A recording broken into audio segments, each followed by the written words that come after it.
Well, here we are again on a nice Friday morning. Yeah, this is when we upload mornings. Friday morning we're here, and it's time for my minute to talk about NASCAR. Well, you know the drill. We're going to do this for more than a minute, and then we're going to talk about Danny weather. So, come on in, let's do this.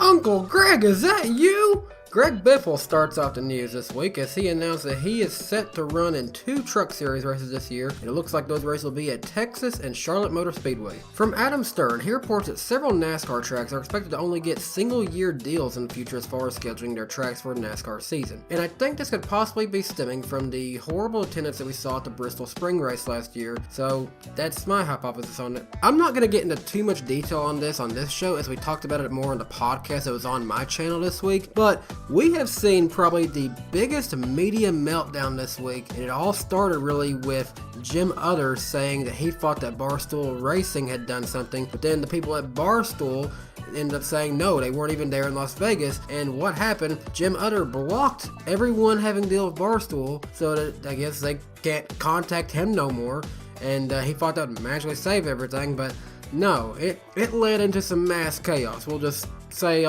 that's all there is to say about that one. It's all on Twitter, and you can go back and look at it. Unless you're like me and also blocked by Jim Utter, then you can't see any of it.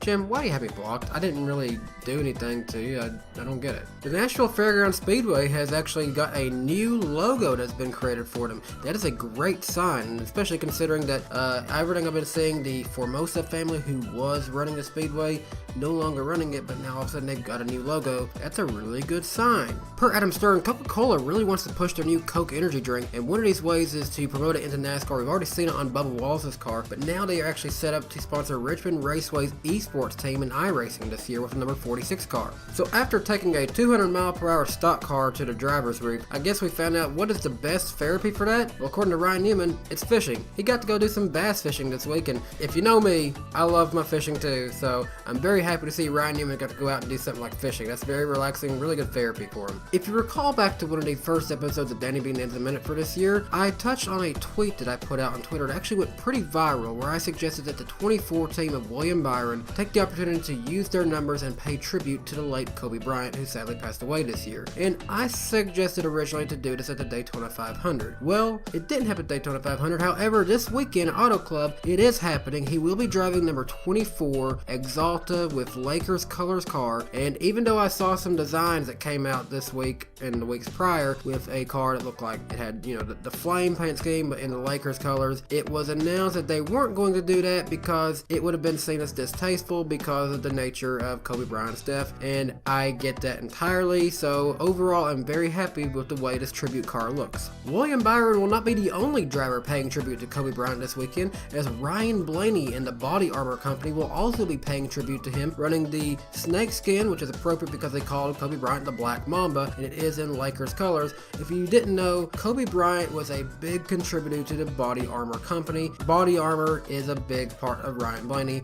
These two had actually had an interaction with one another. This really is a very touching tribute, so both of these cars do look amazing in my opinion. But we will also be seeing tributes from Daniel Suarez, who will be wearing special edition Laker colors shoes and gloves this weekend. And then the 8 car of Tyler Reddick, although they already have the paint scheme set up with I Am Second, here's a look at that car paint scheme news right there, they will be also running this special edition Kobe Bryant sticker right next to Tyler Reddick's name. And I do want to point out that it does look as though the majority of proceeds that come from any kind of merchandise using these schemes, like the diecast sales that will come from William Byron and Ryan Blaney and t-shirt sales, they will be going to contribute to charities set up by the Bryant family. And here's another report from Adam Stern. Officials from Wilkes County, North Carolina have said that they have reached out to Speedway Motorsports Incorporated to try to work with them on a North Wilkesboro Speedway revival deal. This could be very cool if this moves forward. And on Tuesday night, we saw the second race of the year of the Coca-Cola iRacing series, and it was a very exciting race. If you missed out on that one,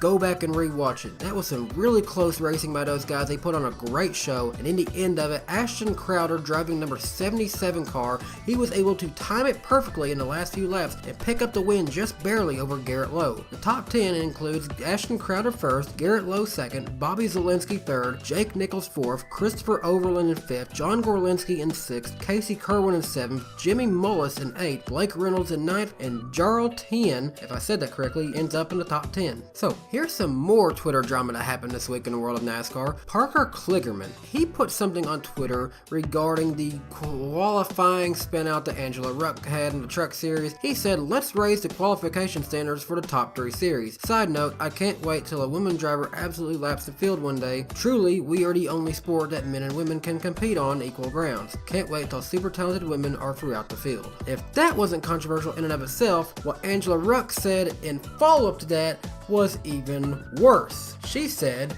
dip blank, I blew a tire. The difference, is the way she said it, between me and you little blank is I make my own path. If you do not shut your trap, I will slap your little blank, sad little fellas that no one dated in high school. Angela, are you okay? Came out at 10:07 p.m. Personally, I don't know what happened. I'm thinking that late at night, someone probably had a thing to drink or two and got on Twitter. But that's just me. Well, the following day, Angela Ruck came back to talk about this as if she didn't even realize that this happened. She said, wow, where do I start? Obviously, a tweet was sent from my account last night that's caused a bit of stir. If it was that big of a stir, and if it wasn't supposed to be from you, from your account, not sure why you didn't just have it deleted if your account got hacked. But no, you responded back to this and you said, truth is, my husband Mike responded from my phone. He was pretty upset with the comment from Parker. I probably would have handled it a bit different. LOL, but I love the support. You know, I'm not really believing that. I'm not really believing that, Angela. I'm still leaning towards my original theory. I think, nah, that's, I don't know about that cut right. And then she said, Mike always has my back, and I'm thankful for that. However, I've decided to get him his own Twitter so he can feel free to speak his mind. Have fun, everyone. It's MF_Ruck. This does 2 things. Provides a good backstory, gets maybe Mike Ruck on Twitter if he wasn't ever on it in the first place, and yeah, I'm still not buying it. Sorry. TikTok celebrity Bob Meanery has announced that he will be sponsoring David Starr this weekend. As if fishing this week wasn't enough therapy for him, Ryan Newman actually made his return visit to Roush Fenway Racing for the first time since his accident, and it was really good spirited. He was really happy to be there. He got a standing ovation from his team. Very good to see him at the race shop. Paint scheme news, here's the 12 of Ryan Blaney as he has a new sponsor, XPEL, on board of him at Phoenix Raceway. I like this car. White, black, and yellow. It's a good looking scheme. I know it uses that same base, but I still like it. Here's more paint scheme news. With Anthony Alfredo making his Richard Childress Racing debut this weekend, he has Anderson's maple syrup on board his car. This is a brand we've seen some of the sport for many years now, and it's nice to see him back again in 2020. The folks at the NASCAR Heat Pro League have announced that their Season 2 preseason dates will be March 18th, March 25th, and April 1st. They have also confirmed that drivers who are selected for the preseason events will be contacted next week after teams and league have made their choices. Check this one out. Hailie Deegan has a new car, this amazing Ford Mustang. Looks pretty sharp. I really like that Toyota Tacoma she had before when she was with Toyota, but I understand why she can't have that anymore. I like this one right here too. So this Sunday at Auto Club Speedway, before the race begins, as it's becoming a tradition at Auto Club, they will have a 5-wide salute to the fans to start the race out, but there will be one particular car leading this 5-wide salute, as Jimmy Johnson in his send-off from Auto Club Speedway will be leading the 5-wide salute in California. And finally, for news this week, the bounty calling has been answered. Chase Elliott will be partnering up with GMS Racing for the Truck Series event at Atlanta Motor Speedway as he tries to claim the Kyle Busch bounty in that race. And it will be also answered once again by Kyle Larson at Homestead Miami Speedway when he teams up with GMS Racing to try to take on Kyle Busch for the $100,000 bounty. Who will be able to dethrone Kyle Busch? We'll find out this season, or maybe Kyle Busch can reign supreme either way. Alright, and so this season so far has been pretty well plagued by weather at some point in all series, so this is where Danny B. Weather comes in. Let's get a look at what Fontana is looking at this weekend. Alright, so Friday when we roll in for the weekend, it'll be hot. It'll be a high of 82 degrees and a low of 50 degrees, which means there's a sign of the temperatures dropping. We'll see mostly cloudy skies that day with a 0% chance of precipitation. Now, go to Saturday, we have a high of 72, a little bit lower, and a low of 46. 57 degrees of mostly sunny skies. Again, 0% chance of precipitation. Now, Sunday, this is where it gets interesting. We have a 40% chance of precipitation. Not sure when this could come. I mean, this could come in the early morning. It could come in the mid-afternoon. You know, we don't know. Auto Club has lights, so we do have potential for this to be running to the night. However, though, this package has done really well when the temperatures were lower. We saw it work really good at Las Vegas. We saw it work really good in night races we saw last year, 1.5 mile tracks. Depending on what the rain does,